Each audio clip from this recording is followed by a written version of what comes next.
n'y aura pas de réussite politique, électorale, et Jean-Baptiste vient de le répéter, uniquement parce qu'on veut faire gagner des idées, sans qu'il y ait une mobilisation ici, à Ajaccio, dans l'ex-6e canton, parce que c'est un endroit capital, bon, pas seulement d'un point de vue démographique, mais capital d'un point de vue de l'enjeu politique. C'est un quartier qui est symbolique du devoir que nous avons les uns et les autres de réussir le mandat qui s'ouvre pour le président de la République. Je vous le dis immédiatement, j'ai besoin de vous tous. Il y a ici des gens de la société civile, et je pense en particulier aux militants d'En Marche qui, depuis des semaines, des mois, ont porté le nouveau président de la République à la réussite et qui font grandement partie de cette réussite. On a besoin de vous. Il y a ici des élus, et en plus j'ai la chance d'avoir des élus de la ruralité qui ont fait le déplacement, je les en remercie infiniment. Puis il y a vous tous, vous êtes là à titre individuel, par amitié, par conviction, et sans vous, il n'y aura pas de réussite. Je le dis sincèrement, il se trouve que pour moi, à 45 ans, c'est une première candidature à l'élection législative. Je n'ai pas encore cette chance d'avoir un maillage territorial parce que notre mouvement, le mouvement auquel j'ai adhéré, En Marche, est un mouvement jeune, il n'a même pas 1 an. Et donc nous n'avons pas cette structuration. Il y a bien sûr des gens qui ont l'habitude, qui savent faire cela ici autour de nous, parce qu'ils sont des militants politiques, parce qu'ils ont géré des partis politiques, donc ils savent faire. Nous avons besoin de vous pour faire gagner le camp du progrès. Et je reviens à ce canton et à cette zone où nous vivons. Nous avons vraiment besoin de tout le monde. Je vois par exemple François qui est là à mes côtés pour porter ce message. Et c'est vrai qu'aujourd'hui, s'il est vrai qu'on a pu connaître, et Jean-Baptiste faisait aussi allusion à décembre 2015, s'il est vrai qu'il y a eu pour les uns et les autres des parcours politiques différents, des volontés politiques différentes, nous devons nous retrouver. Nous devons nous retrouver pour faire gagner le camp du progrès. Pourquoi je vous dis ça? Parce que depuis le 20 mai, 18h, en Corse du Sud, un élément important s'est produit. Le député sortant a pactisé avec le Front National. Et ça, je trouve que c'est très grave pour la démocratie. C'était déjà grave de voir que dans notre circonscription, dans notre département, dans notre région, le Front National soit au niveau qu'il a atteint aujourd'hui. Nous devons combattre sans relâche ces idées. S'il y a un combat à mener dans notre vie, c'est celui-ci. Non pas en combattant les électeurs, bien évidemment, parce que vous le savez, il y a à travers ce vote un cri de détresse pour certains, la volonté, le sentiment de se sentir délaissé, et peut-être que c'est ici, dans ce quartier-là, qu'ils ont le plus ce sentiment. Nous devons leur dire qu'il y a un espoir. La victoire d'Emmanuel Macron est un espoir pour la France et doit être un espoir pour notre circonscription. Donc nous tous ici, nous avons le devoir de nous fédérer. Nous tous ici, nous avons le devoir de porter non pas Jean-Charles Orsoulch à la victoire, mais un député utile de la Corse En Marche pour permettre au président de la République de réussir. Parce que si nous ne réussissons pas collectivement, dans 5 ans, c'est un populisme de droite ou de gauche qui va être aux responsabilités. Mais ici, il faut aujourd'hui dénoncer cet accord politique entre le député sortant et le Front National. Et quand je dis ça, je vous le dis, je n'ai jamais fait de la politique contre. On fait de la politique pour. Moi, je vous dis aujourd'hui, votez pour moi et faites voter pour moi pour faire rentrer cette circonscription dans la modernité. Parce qu'il n'y a pas de raison que la 2e circonscription de la Corse du Sud renvoie encore un message archaïque, un message du passé. Petit exemple, je vais vous le donner quand je veux demain parler de messages de pratiques archaïques. Ce matin, je ne vous parle pas d'il y a 10, 20 ans, ce matin, pas très loin d'ici, dans une communauté de communes, celle de mon ami Jean-Baptiste Luccione. Eh bien ce matin, on a encore distribué 6 vice-présidences. 6 vice-présidences au sein de la communauté des communes à 15 jours d'une élection législative. Je vous fais la traduction pour ceux qui n'auraient pas compris, mais je pense que vous avez bien compris, mais je veux être très clair. C'est une manière aujourd'hui de récompenser des maires dont on attend qu'il y ait un retour d'ascenseur électoral dans 15 jours. Ça, ce sont les méthodes du passé. Ça, c'est ce qui ne permettra pas à la Corse d'avancer et de connaître l'épanouissement politique, économique, social. Moi, je veux être aujourd'hui à vos côtés pour que le projet de Emmanuel Macron, le projet de la République En Marche, puisse réussir. Qu'il puisse réussir parce qu'il s'adresse aux gens qui sont en difficulté. Oui, il faut aller dans ces quartiers pour leur expliquer que l'on veut que les classes de CP et de CE1 soient dédoublées pour qu'il y ait 12 enfants maximum par classe. Oui, il faut aller partout en Corse pour expliquer que nous voulons doubler les maisons de santé.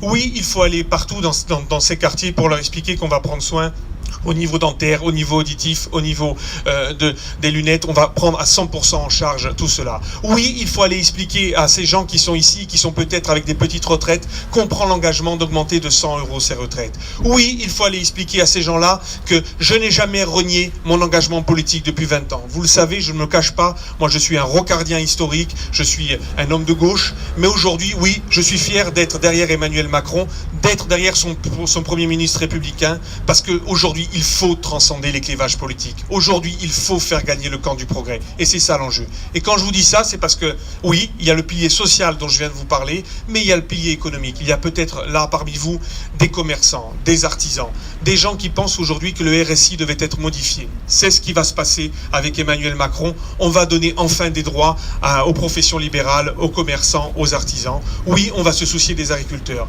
Et tout ça, c'est fondamental. Et tout ça, nous n'y arriverons que si vous êtes mobilisés, que si aujourd'hui les gens notamment de ce canton ont pris conscience et m'aident à porter ce message.